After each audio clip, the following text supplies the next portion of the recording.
One super key step at the end of the year is to get your pumps inside. Sometimes we try to trick ourselves to think that we can just dump the water out of them and leave them outside anyway. This winter is supposed to be a nasty winter, so I don't want to test that theory. Well, guess what?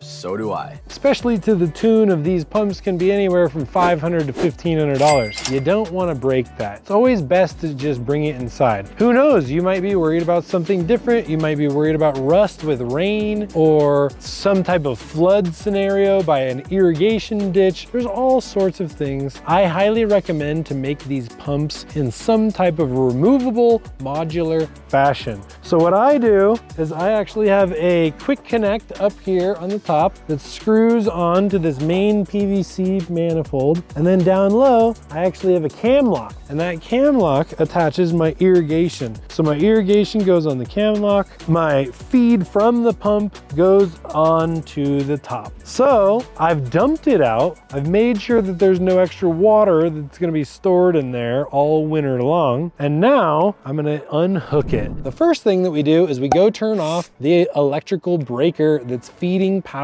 to this.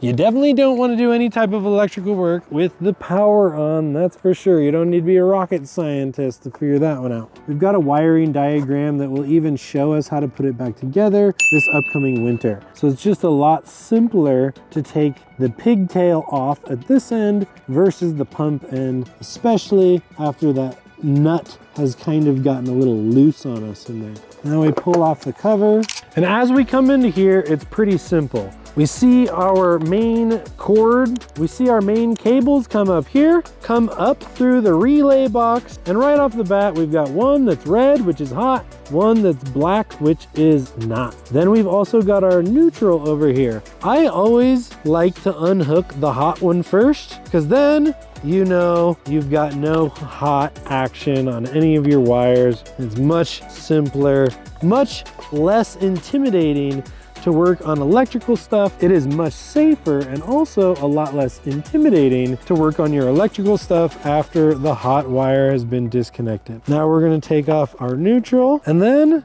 we're gonna pull that out as well. And now we're gonna come over here to our ground, and we're gonna undo that ground. We're gonna go ahead and take this cap and put it back on the ground right there. Now we wanna straighten out the wires so that way they go through the conduit as simply as possible. And usually there's gonna be a nut in there. And now all we have to do is loosen that nut, and we're gonna see this whole cable pull out. And boom. It's always a good idea before you just walk off with the pump, go ahead and put your cover back on. I don't know if you guys have seen these, but these Tough Built tool pouches are legit. Check out the link down below if you want to grab one. Now we've got our entire pump and a pigtail. Now you gotta just wrangle this thing and get it inside where it can't freeze. Please like and subscribe.